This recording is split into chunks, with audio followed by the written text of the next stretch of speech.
Al-Fatihah. Alhamdulillahi Rabbil Alamin Ar-Rahmanir-Rahim Maliki Yawmiddin Iyaka na'budu wa iyaka nasta'in Ihdinas siratal mustaqim Siratal ladzina an'amta 'alaihim ghairil maghdubi 'alaihim waladdallin. Bismillahirrahmanirrahim. Alhamdulillahi Rabbil Alamin. Wassalatu wassalamu ala ashrafil anbiya'i wal mursalin wa ala alihi wa sahbihi ajma'in.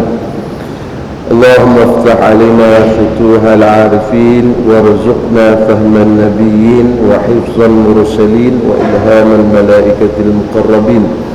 Allahumma akhrijna min zulumatil wahmi wa akrimna binuril fahmi وافتح علينا بمعارفة العلم وسهل أخلاقنا بالحلم واجعلنا من الذين يستمعون القول فيتبعون أحسنه. اللهم اجعل أقوالنا وأفعالنا كلها خالصة لوجهك الكريم والحمد لله رب العالمين. Alhamdulillah, segala puji dan syukur kita rafa'kan kepada Allah Subhanahu wa taala dengan limpah kurnia Allah Subhanahu wa taala. Pada malam ini dapat kita bertemu lagi. Mudah-mudahan pertemuan kita ini diberkati dan dirahmati oleh Allah Subhanahu wa taala. Kita menyambung kepada kitab kita ini, Bidayatul Mubtadi wa Umdatul Aulad, pada muka surat 60. Pada muka surat 60, tuan-tuan semua, kita masuk kepada rukun yang keempat. Situ rukun keempat. Kita masuk kepada rukun yang keempat, yakni berdiri betul bagi orang yang berpuasa. Salah satu daripada rukun sembahyang ialah berdiri betul bagi orang yang berpuasa. Baik, sebagai maklumat tambahan untuk tuan-tuan dan puan-puan sekalian, berdiri betul ini adalah wajib pada sembahyang fardu sahaja dalam mazhab kita Imam Asy-Syafi'i. Adapun dalam sembahyang sunat kita diberi pilihan. Kita boleh sembahyang secara duduk selain daripada kita sembahyang berdiri. Walaupun pada ketika waktu kita sembahyang duduk itu kita bukanlah udzur, kita sihat wal afiat. Namun ketika sembahyang sunat kita dibenarkan dan dibolehkan untuk sembahyang dalam keadaan duduk. Kerana apa? Kerana Allah Subhanahu wa taala memberi kelonggaran kepada kita dalam sembahyang sunat. Adapun dalam waktu sembahyang fardu, ketika sembahyang fardu, maka wajib kita sembahyang dalam keadaan berdiri, itu dikira sebagai rukun. Maknanya kalau kita masih mampu berdiri, kita kena berdiri ketika sembahyang fardu. Kalau kita tak mampu, barulah kita boleh duduk. Berbeza dengan sembahyang sunat. Okey maklum. Baru. Baik. Bagi berdiri, yakni qiyam, ada satu syarat sahaja, iaitu didirikannya dengan berdiri betul tulang belakangnya. Apabila kita kata berdiri, maka kita kena berdiri lurus tulang belakang kita tanpa dibongkokkan ke depan. Mesti kena tegak belakang.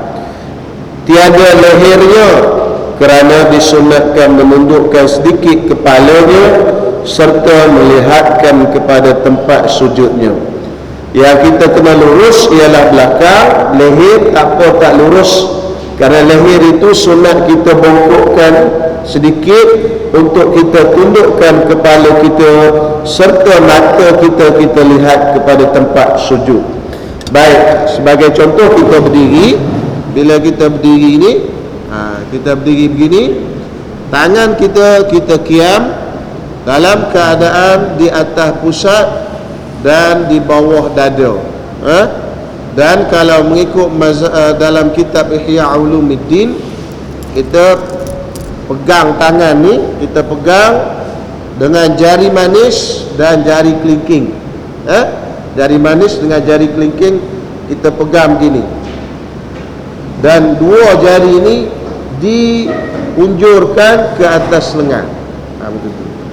Dan kita letakkan di antara pusat hingga dada. Di tengah-tengah, antara pusat hingga ke dada. Di sinilah tempat kita letakkan, dan dua jari ini begini duduknya. Lepas tu kepala kita itu kita sunatkan kita tunduk sedikit, dan kita tengok ke tempat yang kita nak sujud. Tempat fokus kita sujud tu kita tengok situ. Jangan tengok ke atas, jangan tengok ke depan, ataupun terlalu ke bawah. Tengok tapak kaki ke tak, aku ada lintah ke kat kaki ke apa ke tak. Jadi tengokkan di tempat sujud yang mana kita nak sujud tu, kita tengoklah di situ. Jadi yang maksudnya berdiri lurus tu, maksudnya kita tegakkan belakang. Maksudnya jangan dibongkokkan begitu. Itu tak boleh. Tak sah sembahyang sebegitu.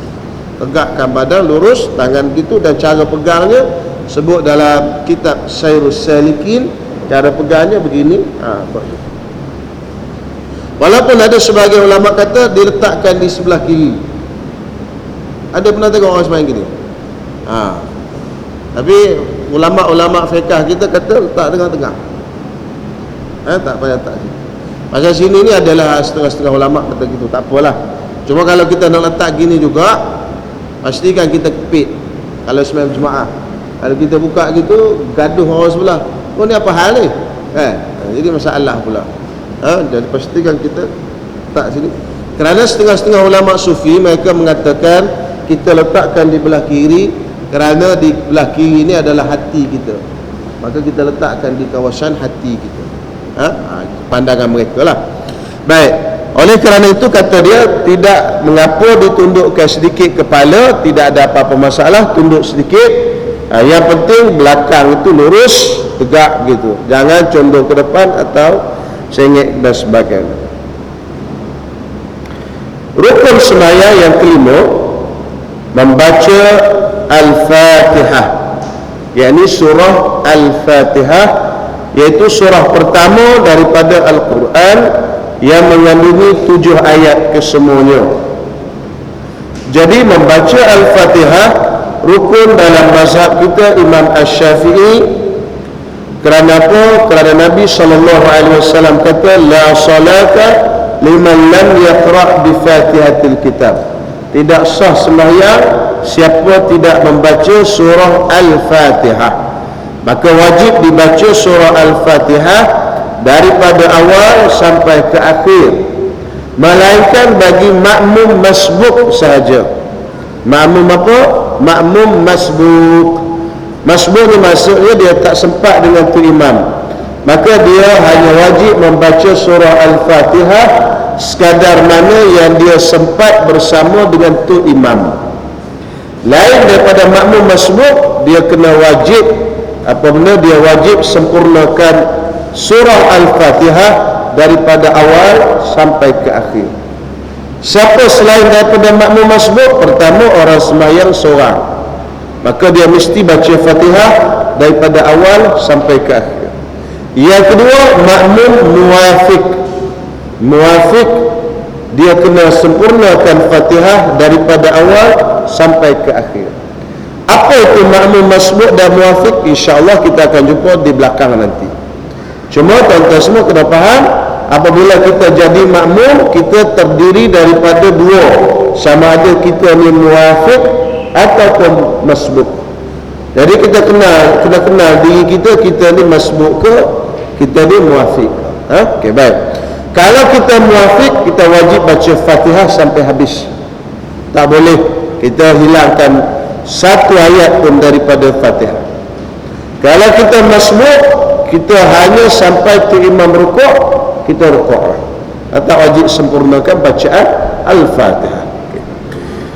Baginya, bagi membaca surah Al-Fatihah ini 10 syarat. Ini 10 syarat. Kalau tak cukup 10 ni, tak sah bacaan kita. Bila tak sah bacaan, tak sahlah sembahyang kita.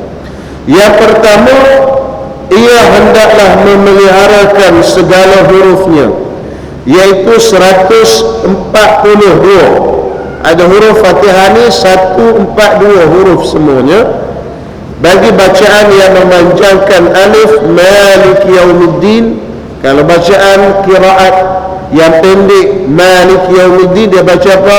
Maliki Yaumiddin. Dia tak baca panjang, itu huruf dia 141 saja. Kalau baca panjang, yang qiraat kita qiraat hafaz, kita baca Maliki Yaumiddin panjang, itu semua hurufnya 142. Tu balik kira malam ni start kira, boleh 5 tidur terus. Baru kira 1, 2, 3, 4 tidur. Baik. Maliki Yaumiddin. Yang kedua, memelihara barisnya. Kena jaga baris dia. Pertama, kena jaga huruf. Jangan jadi baca huruf tu salah. Macam mana salah?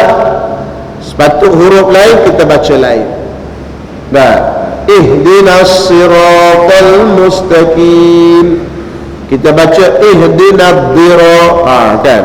Baca huruf lain. Salah huruf. Jadi kena jaga betul-betul makhraj huruf tu bagi betul. Ar-Rah, bagi pedas. Ar-Rah. Baik. Yang kedua, jaga baris. Siratal ladzina an'amta 'alaihim. Kadang-kadang kita tersilap baca siratal ladzina an'amtu 'alaihim tu. Jadi ta dengan tu membawa makna yang berbeza dan boleh jadi makna itu rosak.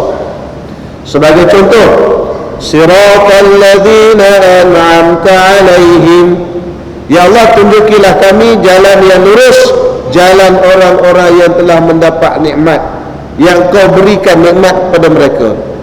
Tetapi kalau kita baca an'amtu 'alaihim, jalan orang-orang yang telah aku beri nikmat pada mereka.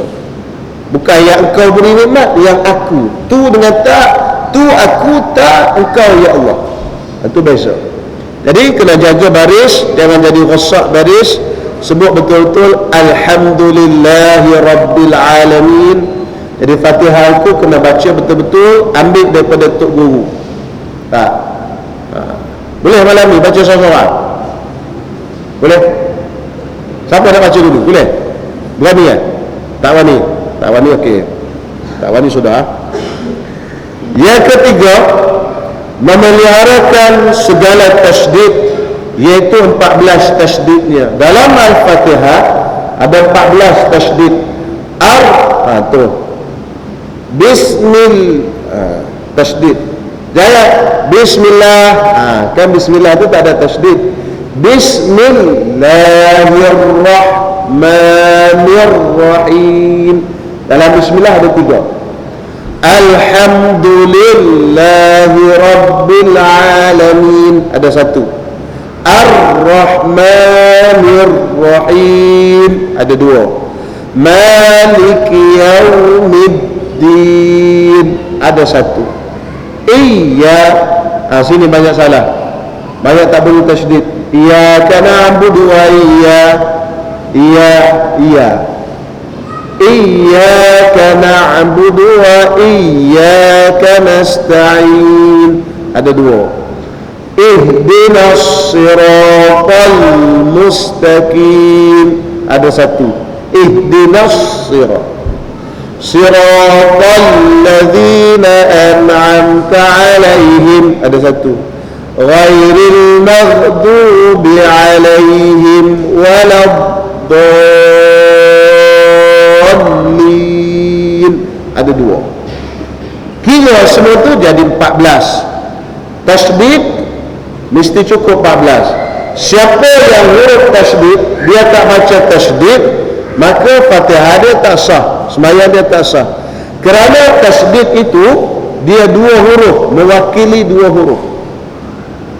Ada maka? Ada maka? Tak ada. Siapa ada bawa maka? Boleh pinjam? Ada? Tak ada? Ada? Tak ada. Okey, tak ada, tak apa. Baik. Kalau huruf tasydid itu dia ada dua huruf. Ar-Rahman contohnya, ra itu satu huruf mati, satu lagi ra huruf hidup, ra. Jadi kalau kita tak baca dengan tasydid, mana kita telah hilangkan satu huruf. Hilangkan satu huruf bermakna satu huruf daripada Fatihah tak cukup. Syarat yang pertama dah tak cukup, maka tak sah sembahyang. Banyak yang baca Fatihah tak betul tasydid, terutama sekali di kalimah iyyaka na'budu wa iyyaka nasta'in. Perkara yang kedua, iyyaka na'budu, iya akan dikau, iyyaka akan dikau, na'budu kami sembah, wa iyyaka nasta'in akan dikau kami minta tolong. Dikau sini maksudnya Allah. Kalau kita baca tidak tasydid, iyyaka na'budu, iya itu maksudnya cahaya matahari, na'budu kami sembah, wa iyyaka cahaya matahari, nasta'in kami minta tolong. Maksud dia telah berubah, boleh menjadi syirik dan kufur kalau kita sengaja baca. Kena baca iyyaka akan dikau. Kalau iyyaka maksudnya cahaya matahari. Boleh? Ada? Boleh faham tak? Okey, baris. Yang keempat, mualat berturut-turut pada huruf dan kalimah. Tak boleh kita selang lama. Bismillahirrahmanirrahim. Kita ada geleng kepala kan tak? Geleng kepala apa tak tahulah. Agaknya dia khusyuk sangat tak? Lama. Alhamdulillahi Rabbil Alamin. Tak, dia bunyi cup-cup pula mulut tu lagi lah. Maknanya dah putus mualat. Mesti berturut-turut, tak boleh selang lama. Mualat bermaksud berturut-turut, jangan diselang lama. Melainkan selang itu yang ada darurat. Contohnya Bismillahirrahmanirrahim, hacim dia bersih tuan-tuan 3 kali, maka 3 kali itu selang lama. Itu tak apa, tidak memutuskan mualat. Ataupun selang itu kerana apa? Kerana bacaan tu imam. Contohnya Bismillahirrahmanirrahim, Alhamdulillahirabbil alamin. Tu imam apa? Amin. Kita pun ikut sama-sama dengan tu imam.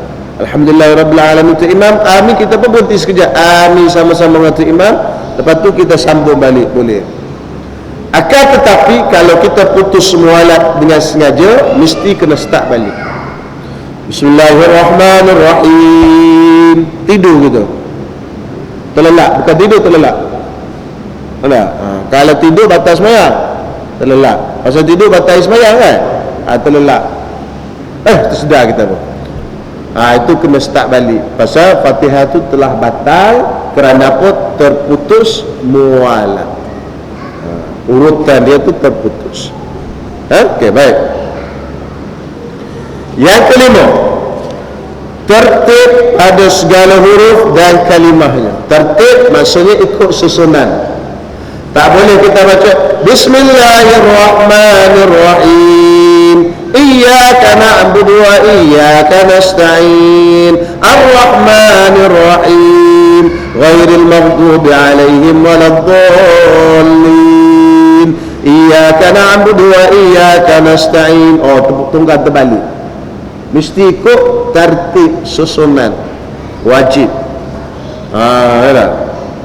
Adapun tahiyat tak apa. Kalau tahiyat akhir boleh. Contoh tuan-tuan baca at-tahiyatul mubarakatus salawatut thayyibatu lillah. Lepas tu assalamu alayka kan? Kita tunggang terbalik. Kita baca apa? Assalamu alayna wa ala ibadillahis salihin. Assalamu alayka ayyuhan nabi wa rahmatullahi wa barakatuh. Tahiyat okey, sah sembahyang. Pasal dia tak berubah makna. Boleh. Cuma makruh kita sengaja buat macam tu. Tapi kalau Fatihah tunggang terbalik tak sah, pasal dia ayat Quran. Okey, baik, ikut susunan ya. Muka surat sebelah seterusnya, tiada menggunakan bahasa selain daripada bahasa Arab sekalipun ia lemah.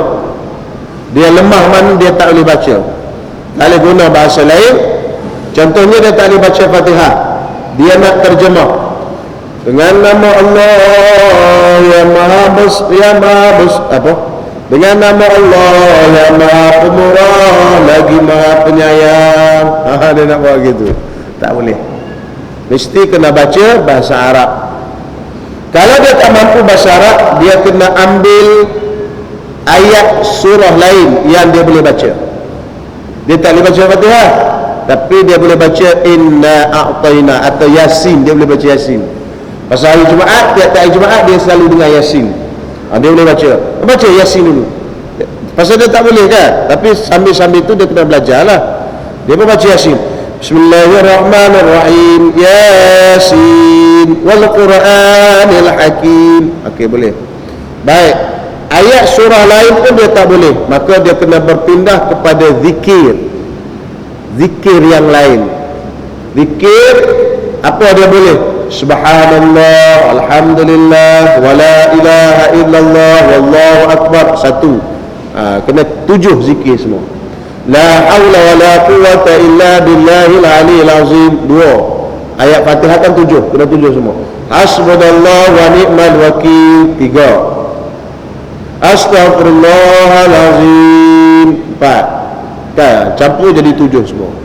Baik, itu pun dia tak boleh, maka dia berdiri sahaja, tak payah baca apa-apa. Dia baru masuk Islam kan, tak boleh berlaku. Tak boleh terjemah. Berbeza dengan takbir yang kita belajar minggu lepas. Takbir untuk ihram, kalau kita tak boleh nak takbir Allahu Akbar, kita tak boleh, tak erti Allahu Akbar, kita boleh terjemah. Dah, Melayu apa? Allah Maha Besar. Boleh. Okey, Jawa terjemah Jawa. Allah Maha Gadang. Boleh. Boleh. Gedi. Gedi. Ada orang Jawa gedi. Gadang ni apa gadang? Gadang orang Minang ke? Minang Kabur. Kan? Allah Maha Gedi. Minta maaf silap bahasa. Kan? Kalau Inggeris apa? Allah Almighty. Okay. Allah Almighty. Okay. Boleh terjemah. Untuk apa? Untuk takbiratul ihram. Adapun untuk Fatihah ni tak boleh. Cukup sekadar dia berdiri lurus. Sekadar tu saja. Dia kena belajar sampai dia boleh. Pasal sembahyang ni satu mukjizat, dan dia tak boleh masuk bahasa lain selain bahasa Arab. Takbir itu kerana dia itu dimaafkan kerana dia sikit, dan satu tu saja mula-mula, tak apalah. Selain daripada takbir dia tak boleh, dia mesti kena gunakan bahasa Arab, sama ada zikir yang lain dan sebagainya. Yang ketujuh, syarat yang ketujuh, diperdengarkan kepada dirinya sendiri segala bacaan itu. Ini selalu orang tanya tuan-tuan semua, boleh tak baca Fatihah dalam hati? Tak boleh. Fatihah dan semua bacaan dalam sembahyang mesti didengari oleh telinga kita sendiri. Maka kita kena dengar Bismillahirrahmanirrahim.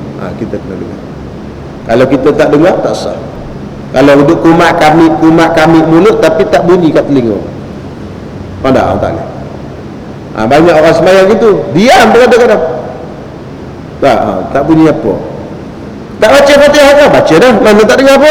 Dalam hati. Baca apa dalam hati?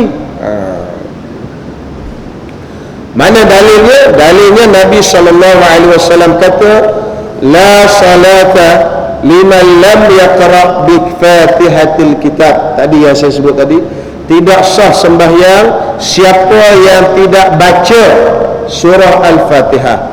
Maka ulama kata baca qara'ah, baca, kalimah baca menunjukkan suatu bunyi. Kalau Kalau tak berbunyi, orang tak panggil baca. Jadi bila kata qara'a, baca, itu menunjukkan ada bunyi di mulut, maka mesti kena berbunyi, paling kurang telinga kita dengar. Balik ni bagi tahu kat siapa-siapa hak semayang jenis tak berbunyi kat mulut, duduk diam je. Apa semayang lagu tu tak sah. Tu baik. Seterusnya yang ke-8, dibacanya dalam keadaan berdiri jika ia mampu melakukannya. Banyak berlaku begini, dia nak cepat kan semayang, ghairil maghdubi alaihim waladdallin. Link tu dah rukuk dah. Dia cepat lagi tengok bola, dia tak dadan, semayang cepat, maka semayang yang tidak sah. Kenapa? Sebahagian daripada Fatihah dia tu dibaca dalam keadaan rukuk. Waladdallin, dah rukuk dah. Banyak berlaku tu. Biasanya nak cepat lagi ke mana, nak terberak ke apa, tak tahulah. Ada macam-macam hal lah. Tapi pentingnya nak cepat, jadi dia je cepatkan semayang. Jadi tak boleh begitu. Baik, mesti dibacakan dalam keadaan berdiri. Ataupun kalau dia tak boleh berdiri, dia duduk. Mana baca dalam keadaan yang ganti daripada berdiri itu duduk. Baca waktu duduk. Yang ke-9, tuan-tuan semua, hendaklah disengajakan pada segala bacaannya itu. Baik, bacaan yang kita baca itu memang kita baca dengan sengaja, bukan baca itu dengan tidak sengaja. Baca itu kebetulan sahaja. Contohnya kita berdiri, bismillahirrahmanirrahim, aku dah baca Fatihah tadi, dia baca itu dalam keadaan dia tak sedar, maka bacaan itu tidak sah, kena ulang balik. Biasa tu, pasal kita selalu rutin, semayang kita ni jadi rutin. Jadi kita bangun daripada rakaat, daripada sujud yang kedua, kita bangun terus bismillah, tanpa kita sedar, aku dah baca Fatihah dah. Mana pada waktu dia baca tadi, dia tidak sengaja baca itu tanpa disedari, tak sengaja, maka bacaan Fatihah itu tidak sah, maka dia kena ulang balik daripada awal sampai akhir. Okey,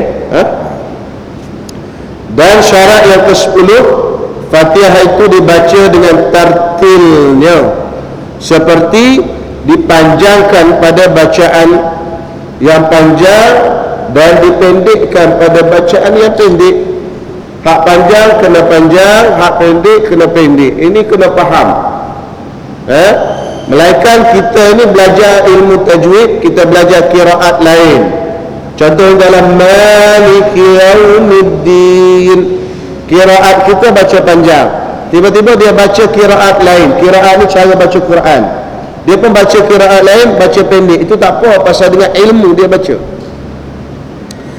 Bismillahirrahmanirrahim, alhamdulillahi rabbil alamin, arrahmanirrahim, maliki yaumiddin. Okey, boleh pasal qiraat.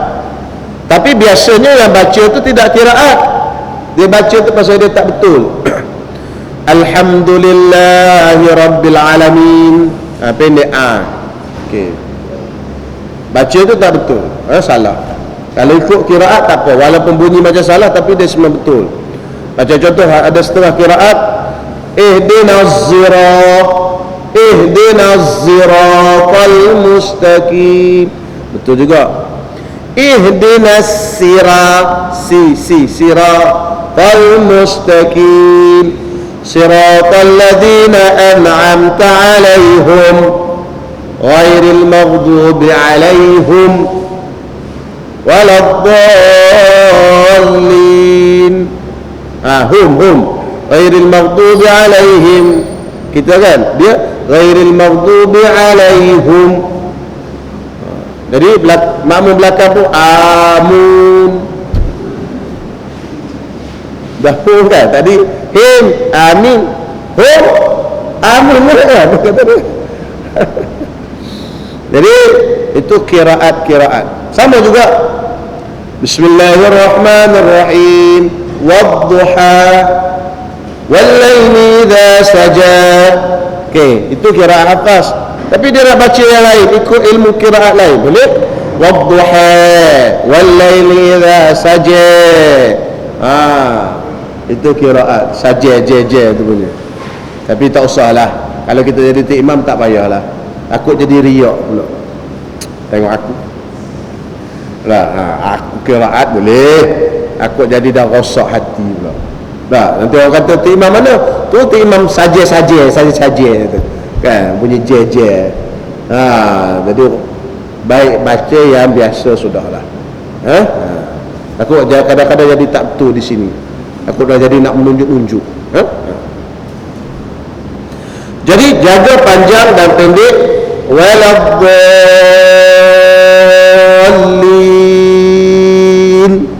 Waladhdallin itu berapa rakaat? Banyak baca pendek. Berapa rakaat?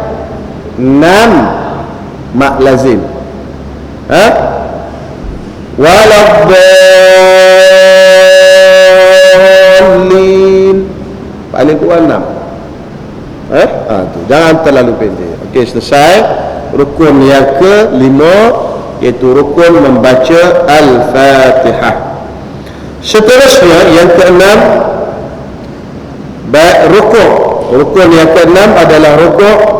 Bagi rukuk ada 6 syarat. Pertama, cenderungkan segala badannya. Dan rukuk yang sempurna ialah diratakan tulang belakang dan tengkuknya. Belakang dan tengkuk sama. Dengan sekira-kira menjadi seperti papan yang satu dan didirikan kedua kakinya serta memegang dua lututnya dengan dua tangannya. Main model seorang Pak Husin, Pak Husin. Terima kasih pada Pak Husin. Dah jadi model kita tengok kawan dia. Kawan dia kata apa? Baik, rukuk. Kita tengok rukuk ni sama ni. Kepala ni tak ada dongak.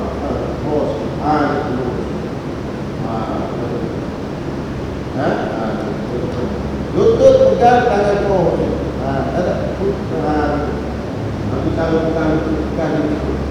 Dan dirikan luruskan kaki. Pegang lutut tu tangan ke bawah. Tadi musuh kamu dulu, cuba tunjuk tadi. Itu salah. Tangan tu mesti. Ini lurus sama tak? Cuma buat bongkok sikit boleh? Dia naik sikit. Dia timbul sikit. Boleh? Itu bongkok. Kepala tu ke bawah sikit. Ini makhluk. Kenapa tak sama ni? Makhluk tu kepala terpulai ke bawah. Okey? Masing-masing.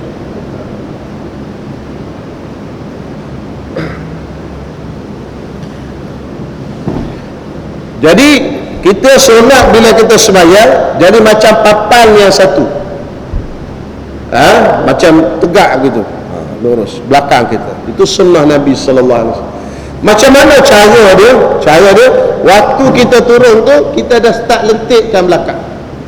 Masa kita turun tu lentikkan belakang terus. Kita turun kita lentik, baru dia jadi lurus. Itu kaedah dia. Jadi kalau kita turun tu dah bongkok, masa sampai jadi bongkok lah. Masa nak turun tu kita turun terus tu, turun dalam keadaan dah melentikkan badan, turun terus.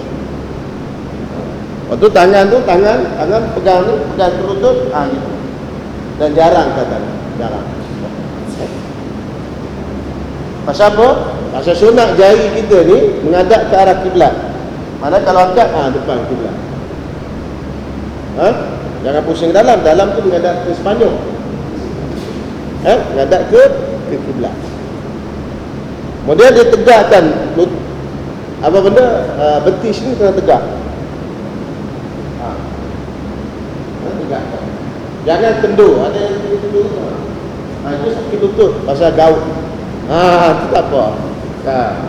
Jadi tegakkan lutut, belakang lurus. Dan kepala jangan terkulai ke bawah. Baik.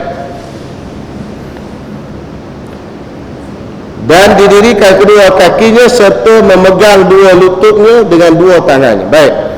Tunduk. Yang kedua, tunduk bagi orang yang sembahyang duduk.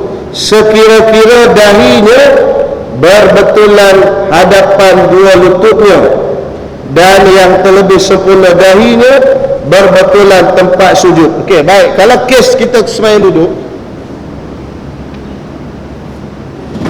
ni sembahyang duduk. Kalau kita nak rukuk, kita rukuk biarlah dahi kita ni sama betul dengan lutut.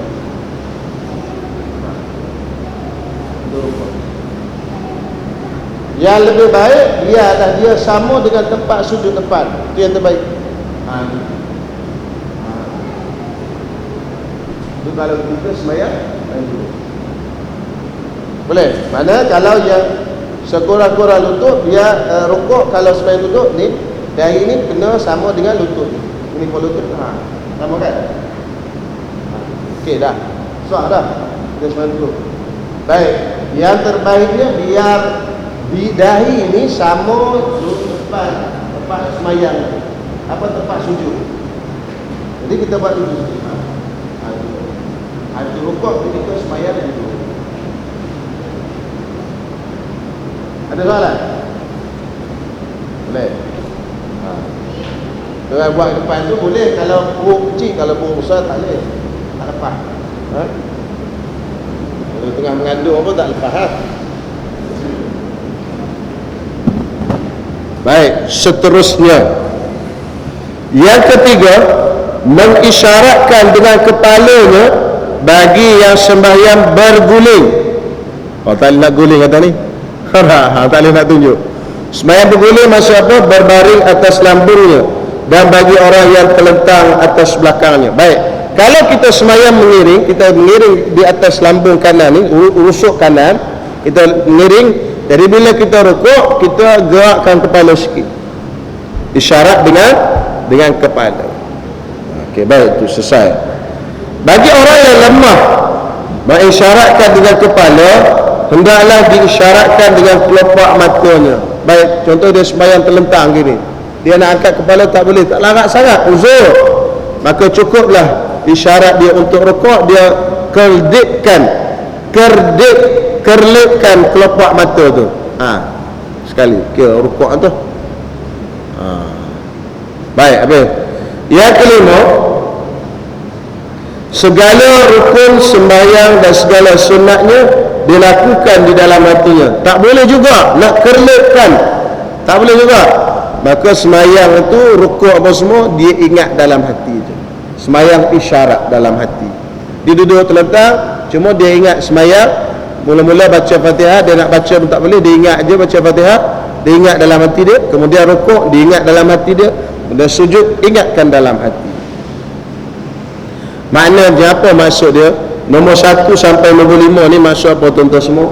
Maksudnya, selagi mana kita masih ada akal dan ingatan, selagi itulah sembahyang itu mesti kita lakukan. Berbeza dengan kebanyakan kita hari ini, masih sihat, masih kuat, akan tetapi tidak menunaikan sembahyang. Bayangkan tuan-tuan semua, kalau kita tengah sihat pun kita malas sembahyang, apatah lagi kalau waktu kita sakit, lagilah jadi malas. Padahal sakit tu diambang maut sakit.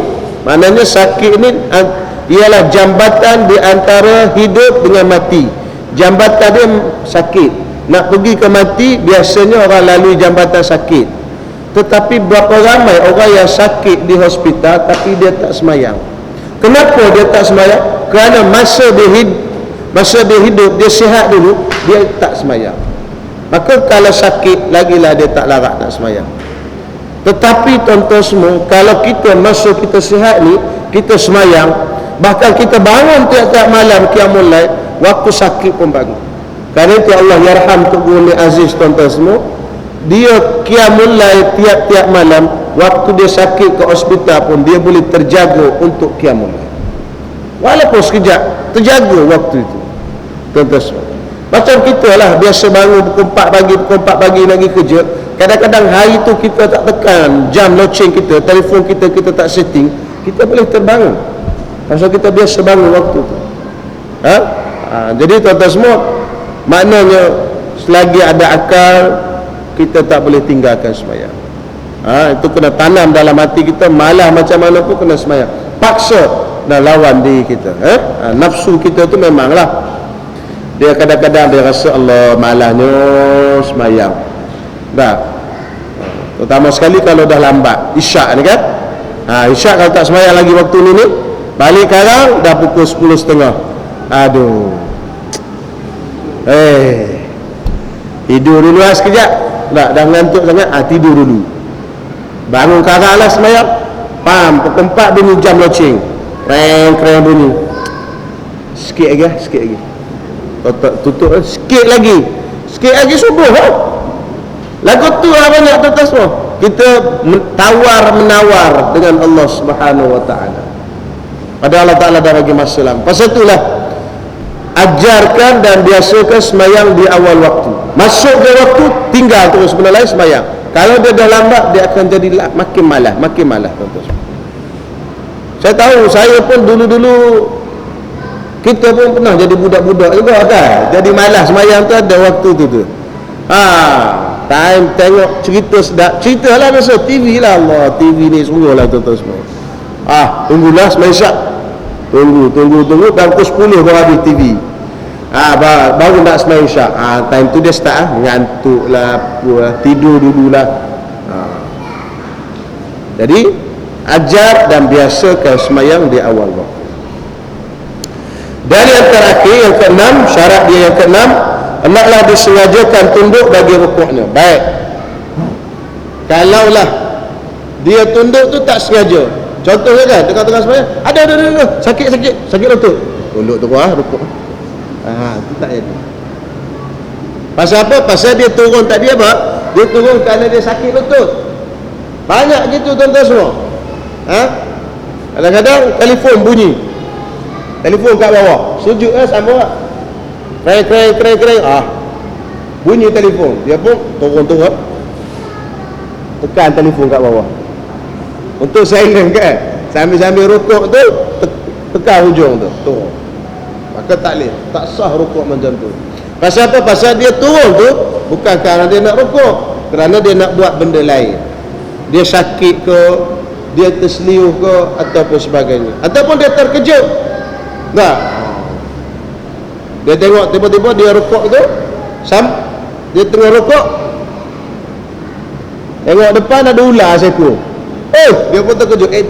Dia bangun iktidal dia tu tak kira juga. Semua perbuatan semaya kita buat kerana bukan tujuan dia, tak dikira, mesti kena buatkan. Tu sama tadilah dengan Fatihah, rukuk pun sama. Baik, seterusnya yang ketujuh, rukun yang ketujuh, tamakninah dalam rukuk. Ada satu syarat, iaitu meletakkan segala anggota dalam rukuk. Baik, tamakninah ni maksudnya bila kita turun, kita berhenti sekejap. Jangan tak berhenti tak ada tamakninah, jadi macam ayam pagut padi. Kami Allah. Itu kan spring turun, tak ada tamakninah, semayangnya tidak sah. Okey, baik. Ya, seterusnya rukun yang ke-8. Yang ke-8,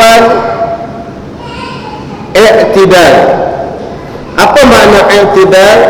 I'tidal kembali daripada keadaan yang sebelum daripada rukuk. Rukuk kemudian i'tidal.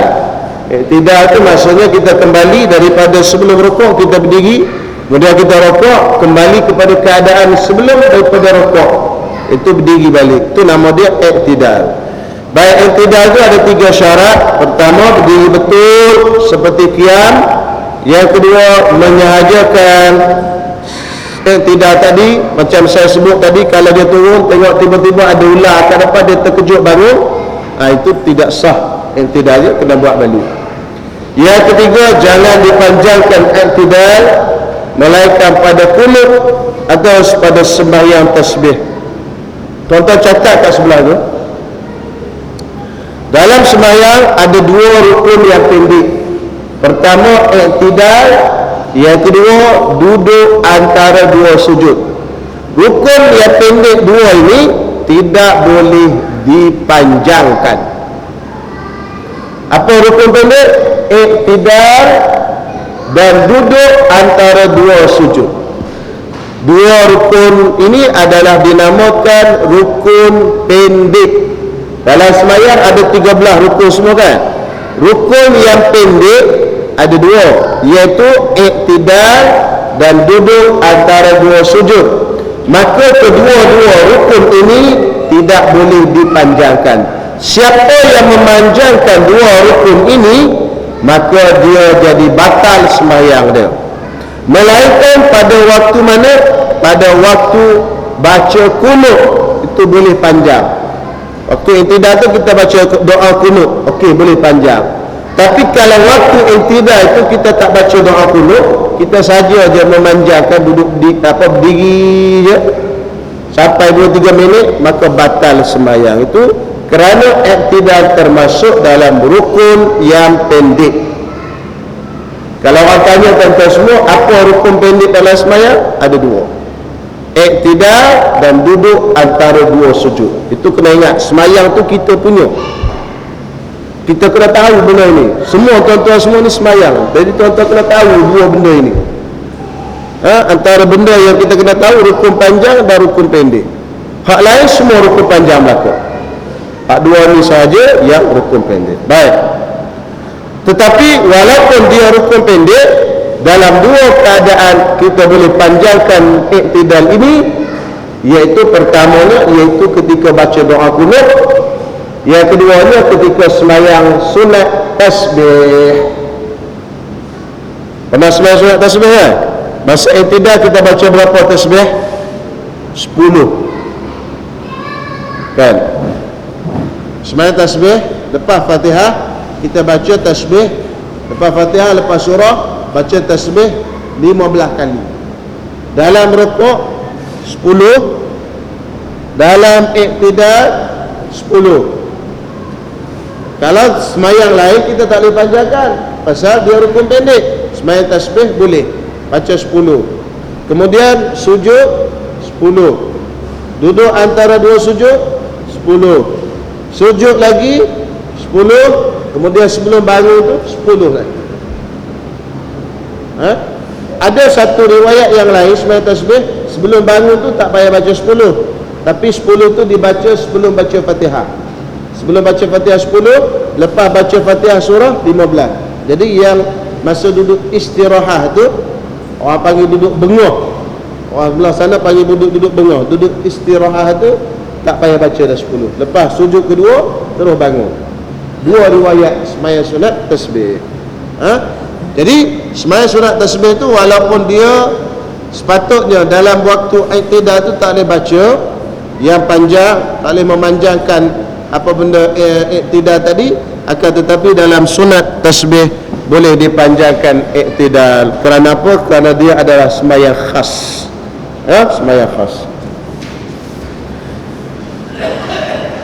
Mungkin orang tanya tuan-tuan semualah, dah kata takdi duduk antara dua sujud dengan iktidal rukun pendek, kenapa sembahyang tasbih boleh panjang? Kan? Kita pun jawablah, pasal sembahyang tasbih adalah sembahyang yang khas, jadi boleh dipanjangkan, itu sahaja. Baik. Seterusnya rukun yang ke-9, iaitu tamakninah pada iktidal. Syaratnya satu saja, iaitu seperti apa yang telah disebutkan sebelum ini, sama dengan tamakninah nombor 7 tu, sama je. Kemudian rukun yang ke-10, sujud yang pertama. Bagi sujud pertama ada 8 syarat. Pertama, hantarkan dahinya dengan keadaan terbuka, melainkan kerana uzur. Pertama, dahi mesti terbuka. Masalah yang pertama, biasanya orang perempuan dia pakai telekung, tutup dahi sampai sini. Anak tudung ataupun telekung, ataupun dia pakai niqab. Yang mana niqab itu hanya nampak mata saja, dahi pun tak nampak, semua tak nampak ini. Maka dia sembahyang dalam keadaan macam tu. Pertama, sembahyang dia tidak sah. Pertama, pasal apa? Dahinya tak terbuka. Mesti dahi ada sebahagian sikit kena buka dan cecah ke lantai. Yang kedua, semayang macam tu makruh, kerana kita makruh semayang pakai niqab. Kita bila kita semayang kena buka muka. Melainkan kita semayang tu di sana ada orang yang kita tak nak bagi nampak muka kita, itu bukan mahram kita. Itu tak apalah, itu bab lain. Dalam mazhab Syafi'i, dia muka tu tak boleh ditunjukkan dan sebagainya. Itu kalau ikut mazhab dia lah, tak ada masalah itu. Maknanya tuan-tuan semua, kalau tak ada orang di sana semayang di rumah dan sebagainya, tiba-tiba dia pakai niqab, maka semayang dia makruh. Dan kalau dia tutup semua dahi, semayang dia tidak sah. Sama juga dengan orang lelaki-lelaki, jagalah cara nak letak kopiah tu. Eloknya masa semayang congek sikit, congek, buka gitu sikit, nampak dahi tu, bagi terbuka dahi. Jangan tutup semua sampai tak ada dahi yang tutup. Tu gitu, kan tak ada dahi tu. Jadi bila kita semayang, bila dahi tak ada, semayang sujud ni dahi tu tidak terbuka. Selalu orang tanya, adakah anggota lain pun kena terbuka juga? Tapak tangan, dahi saja yang wajib terbuka. Tengok dia tulis itu, hantarkan dahinya dengan keadaan terbuka, melainkan kerana uzur. Uzur ni contohnya dahi dia luka, dia pakai balut, itu dimaafkan. Okey. Yang kedua, tiada sujud di atas suatu yang bergerak-gerak dengan geraknya, sedangkan ia menanggung baginya. Baik, bila kita nak turun sujud, terutama sekali orang muslimat, dia pakai telekung ni. Bila turun sujud, telekung, hujung telekung tu, bila dia goyang, bergerak tak? Bergerak tak hujung ni? Kan tak bergerak. Telekung tu perempuan semua buat pada besi ke? Tak bergerak kan? Biasa kita goyang bergerak kan? Bila kita turun, dia akan terlancar ke depan, dan kita sujud di atas hujung telekung itu. Dia kata di sini ketiadaan, mana jangan sujud atas suatu yang bergerak-gerak dengan geraknya. Bila dia bergerak, sedangkan ia menanggung baginya dan dia tu bawa benda tu, maka sujud atas hujung telekung tu, hujung dia kena dahi, maka tak sah semayang. Sama juga ni macam Pak Husin, dia pakai serban kan? Serban ni dia pusing-pusing, dia gerak. Bila dia turun, hujung serban itu kena kat lantai, maka dia sujud atas hujung serban itu tidak sah. Sama juga dengan rambut yang lebat, yang panjang, rambut panjang ni, bila dia nak sujud, rambut tu tertutup dahi je. Rambut tu bergerak tak? Bila dia gerak, dia pusing tu gerak tak rambut? Gerak kan? Jadi bila dia turun, tertutup dahinya semua, tertutup, maka dia sujud atas benda itu tidak sah semayangnya, kerana dia sujud atas sesuatu yang bergerak dengan geraknya. Sama juga dengan ridak. Ridak yang habaib pakai, yang habib-habib, yang budak-budak tahfiz pakai tak tani ni, bila dipakai alhamdulillah tak ada masalah. Tapi kalau masa semayang tiba-tiba dia pergi ke depan, kita sujud atas benda tu, tak boleh. Melainkan kita dah hampar siap-siap, kita hampar depan, itu dia tak bergerak, kita gerak pasal dia dekat bawah. Kalau kita letak atas bahu ni, kan dia bergerak. Jadi bila kita turun, ridak itu pergi ke depan dan kita sujud atas ridak itu, maka semayang itu tak sah. Sama juga dengan selempang yang orang-orang Tok guru kampung letak atas bahu. Dia guna kain serban, dia buat segitiga tu, dia letak atas ni. Hujung depan tu, kalau dia pergi ke depan dan kita sujud atas tu, sama juga. Semua benda yang bergerak dengan gerak kita, apabila kita sujud atasnya, maka jadi tidak sah. Yang banyak masalah sikit ialah perempuan, telekung dia agak singkat, maka bila dia sujud, dia bergerak ke depan. Melainkan telekung dia labuh sampai ke paha, insya-Allah dia tak pergi. Kalau dia pondok Sungai Durian, Mak mertua saya duduk di pondok Sungai Durian, tuan-tuan semua. Pondok Dr. Abdul Basit yang dalam TV tu. Di sana Allah yarham ayah dia dulu, dia tak bagi pakai telekung. Dia suruh buat macam mana? Kain semayang dia masuk sampai ke bawah tu. Jubah tu tangkup dengan telekung. Masuk tu sampai bawah tu. Jadi di dalam tu lah. Tapi nak berjalan tu agak kena payah, kena selak lah. Tu. Pasal senang. Tak ada dah pergi ke depan, tak ada dah. Pasal dia sampai bawah kan. Kalau hak pendek kita ni boleh jadi. Pergi, tak apalah. Tapi yang penting kita tahulah, bila dia pergi, kita tariklah sikit. Tak apa, gerak sikit tu. Ataupun kita elak sikit sujud. Jangan sujud atas benda tu. Okey? InsyaAllah. Baik. Dan yang ketiga, tiga tu sambung kuliah akan datang. Pasal dah cukup masa dah. Kan? Wallahu a'lam. Saya buka soalan kalau ada nak tanya. Ya. Ya.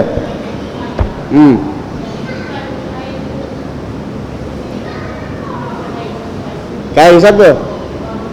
Orang depan. Macam mana Dia tak bergerak dengan gerak kita, tapi dia kain orang depan bergerak tadi. Maka baik dia masuk di bawah kategori apa? Kategori mana? Yang nombor 1, apa? Sujud dalam keadaan dahinya tidak terbuka. Macam tertutuplah dahi tu. Tertutup apa? Dengan kain orang tu. Sepatutnya dahi dia terbuka dengan apa? Dengan di antara dahi dia dengan lantai tempat dia sujud. Tiba-tiba masa dia nak sujud, datang pula kain datang ke depan pula. Kuih lah. Masa nak sujud tu kuih tolak depan. Jangan tarik, tercabut kain kawan tu. Kan? Kuih depan sikit. Kalau tak tarik kan masalah pula. Okey? InsyaAllah. Okey, ada soalan lain? Ya, Tuan Haji.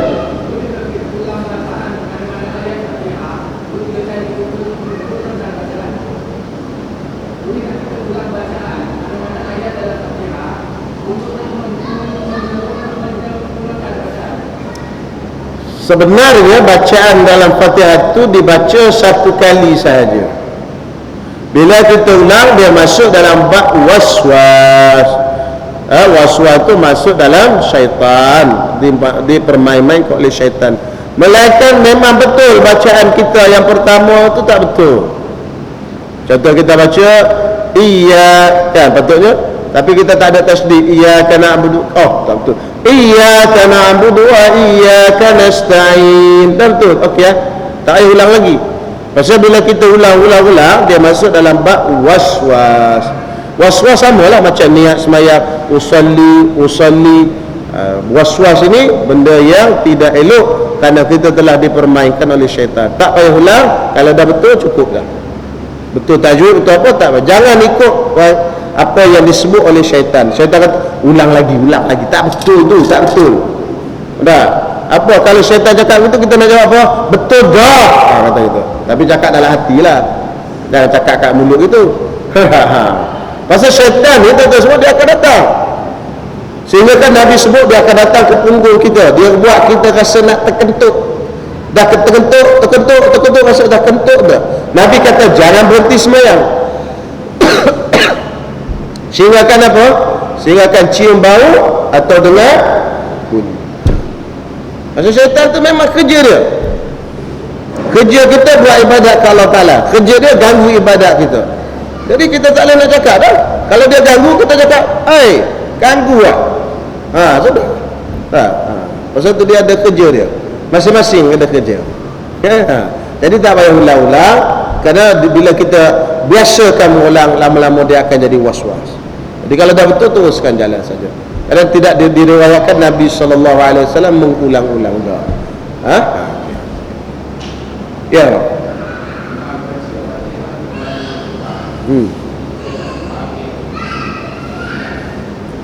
Okey. Imam baca Al-Fatihah terlalu cepat dan kita tak sempat habis Al-Fatihah. Macam mana? Maka kita kena tengok diri kita, adakah kita masbuk atau muwafiq. Baik, kita muwafiq. Macam mana muwafiq? Pasal kita sama-sama takbir dengan tu imam sembahyang zuhur ni. Allahu Akbar tu imam, kita pun Allahu Akbar. Baik, tu imam baca, dia rukuk, kita tak habis lagi baca Fatihah. Baik, antara dia rukuk dengan baca apa benda, antara takbiratul ihram dengan dia rukuk itu, kalau orang biasa baca, dia dah boleh habis Fatihah. Cuma mungkin bacaan kita ni terlalu lambat sikit, mungkin makan masa sikit. Biasa bacaan orang biasa 21 saat, kita bacaan Fatihah kita mungkin sampai 30 saat. Tu imam baca tu okey dah 21 saat, cuma bacaan kita terlambat. Apa nak buat lagu tu? Okey, kalau kes macam tu, kita wajib habiskan Fatihah kerana kita adalah makmum muwafiq, bukan masbuk. Masbuk maksudnya antara kita masuk Allahu Akbar dengan tu imam rukuk. Kalau kita baca Fatihah sederhana, Fatihah sederhana 21 saat, Fatihah yang sederhana tu memang tak muat. Antara kita masuk dengan imam rukuk tu lebih kurang 19 atau 18 atau 17 saat. Maknanya kita baca Fatihah kita ni tak habis. Fatihah kita memang dalam kadar 21 saat. Tapi bila kita baca Maliki Yaumiddin, dia dah rukuk. Fatihah kita okey, sederhana. Maka kita sekarang tu orang masbuk, tak payah baca Fatihah habis, terus rukuk saja. Itu kata. Sama saja. Tiap-tiap rakaat ada masbuk muwafiq. Biasa kita dah faham masbuk muwafiq ni rakaat. Salah. Masbuk muwafiq tiap-tiap rakaat. Kalau 4 rakaat lah masbuk muwafiq. Mungkin rakaat pertama kita muwafiq, rakaat kedua tu imam dah start masuk dia 3 dah, dia dah sakit perut nak terberak, jadi dia laju, kita tak sempat, masbuk lagi. Rakaat ketiga masbuk lagi, rakaat keempat masbuk lagi, semua rakaat masbuk. Rakaat pertama je muwafiq, masa tu dia okey lagi, tak sakit perut lagi. Contohnya, mungkin rakaat pertama masbuk, kedua muwafiq, tiga masbuk, keempat muwafiq, boleh jadi laka. Sebenarnya masbuk muwafiq berlaku pada tiap-tiap rakaat, bukan rakaat pertama sahaja yang sebagaimana kita faham. Jadi rakaat ketiga pun sama, kita bangun sama untuk imam bangun. Kita dah baca, imam dah habis awal, kita belum habis lagi. Baik, kita kena cek Fatihah kita dulu. Fatihah kita macam mana? Jadi Fatihah lambat ke Fatihah macam orang ramai-ramai? Okey, kita Fatihah macam ramai-ramai, macam maknanya imam tu Fatihah dia tak macam orang ramai-ramai, maka dia kategori laju, kita masuk masbuk pasal dia terlalu laju, tak cukup 21 saat, kan? Boleh balik ni, cuba cek masuk sikit, tak, bismillahirrahmanirrahim, 30 saat, maknanya Fatihah kita slow. Cek, okey, 21, 22, okey, Fatihah kita sederhana, boleh kira Fatihah kita. Baik, kalau Fatihah slow batal ke semasa? Tak batal, tak ada masalah. Slow ke lambat tak ada masalah. Cuma Fatihah kita tu tak boleh buat kayu penanda untuk masbuk atau muwafiq. Mana kalau kita tak habis lagi Fatihah, aku ni dah masbuk kok, dah belum tentu lagi. Contohnya saya masuk sembahyang, minta maaf masuk sikit okay?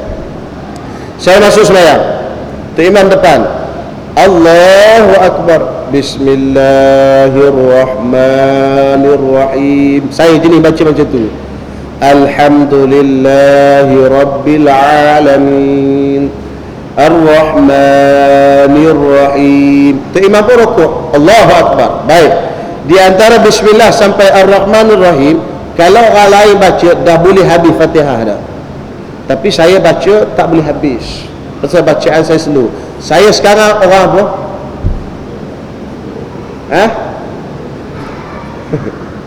Kalau orang lain baca dah boleh habis, saya tak boleh habis pasal saya baca slow. Saya orang apa? Muwafiq, kena habiskan Fatihah. Pasal apa? Pasal saya baca perlahan. Kalau orang lain baca dah boleh habis dah Fatihah di situ. Mana dia, kalau orang lain sembahyang tu dia dah habis Fatihah, mana dia muafiq. Boleh? Jadi Fatihah tu tak boleh dipakai untuk buat penanda. Pasal apa? Fatihah saya terlalu slow. Baik, Fatihah saya okey 21 saat macam orang ramai. Allahu Akbar. Bismillahirrahmanirrahim. Alhamdulillahirabbil alamin. Arrahmanir Rahim. Tu imam apa? Allahu Akbar rukuk. Saya sekarang apa? Orang apa tu semua? Masbuk. Masbuk maksudnya saya tak wajib habiskan Fatihah terus rukuk. Pasal apa? Pasal Fatihah saya macam orang ramai-ramai dan saya tak sempat habiskan Fatihah bersama dengan tu imam. Boleh? Tak faham tu saya tahu tak faham. Nanti sampai bab dia, okay, saya akan tunjuk kat sini. Kita bawa sejadah, kita buat situasi. Tengok, panggil seorang model, dua orang tu, buat, baru dia nampak. Kalau tidak tak nampak. Memang payah nak nampak bab masbuk muafiq.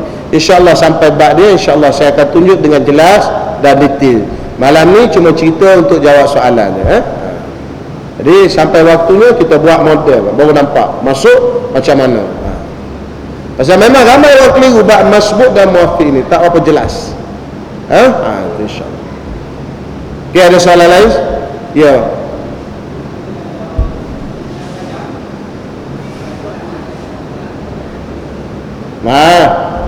Kalau kita tengah sembahyang, anak kacau, anak pakai pampers tu dia naik atas kita, dia duduk sila atas kita, atas riba kita. Maka kalau dalam pampers tu ada najis, kita kena cepat-cepat ambil dan letak dia ke bawah. Ambil dan letak ke bawah. Itu gerak sikit tak apa, tak batal sembahyang. Tapi kalau kita biarkan, maka sekarang ni najis duduk atas kita, sah tak sembahyang kita? Tak sah. Pasal kita sedang bawa najis. Pampers tu, dalam pampers. Jadi pasal itu tuan-tuan semua, memang betul Nabi SAW, anak cucu dia naik ke atas belakang dan sebagainya sembahyang. Tapi berapa kali je, sekali-sekala je, itu je. Jadi kadang-kadang kita dia ambil hujah tu sampaikan kita tak peduli pun, anak ada ramai, TV, yo bising pun, kita pun Allahu Akbar. Tidak kita mencari tempat yang tenang untuk kita sembahyang. Salah gitu. Jadi kalau kita nak sembahyang, masuklah bilik, kunci bilik dulu. Tak. Anak bagi orang rumah jaga dulu sekejap. Siapa-siapa jaga dulu, kan? Jangan kita ambil hujah tu. Berapa kali je anak cucu Nabi naik? Ramai orang ambil hujah tu. Nabi 2 atau 3 kali je riwayatnya. Ya, kita ni hari-hari anak naik atas tu, tak boleh kan? Cari tempat yang sesuai, yang khusyuk. Pasal sembahyang ni kita nak khusyuk. Kalau anak duk main-main, sudah pasti sembahyang kita tak khusyuk. Okey, kalau dia naik, pampers ada, duduk atas riba kita, ada isi dalam pampers tu ada najis, maka tak sah sembahyang. Okey, pasal kita menanggung najis. Okey, habis. Ada lagi soalan? Tak ada. Lewat sangat dah, cukup tu. Kita jumpa pula bulan depan insya-Allah. Bismillahirrahmanirrahim. Alhamdulillahirabbil alamin. Wassalatu wassalamu ala asyrafil anbiya'i wal mursalin wa ala alihi wa sahbihi ajma'in. Allahumma rabbana anfa'na bima 'allamtana, rabbana 'allimna ma yanfa'una, rabbana faqqihna wa faqqih ahlana wa qarabatin lana fi dinina. Wa sallallahu ala sayyidina Muhammad wa ala alihi wa sahbihi wasallam, walhamdulillahi rabbil alamin. Assalamualaikum warahmatullahi wabarakatuh.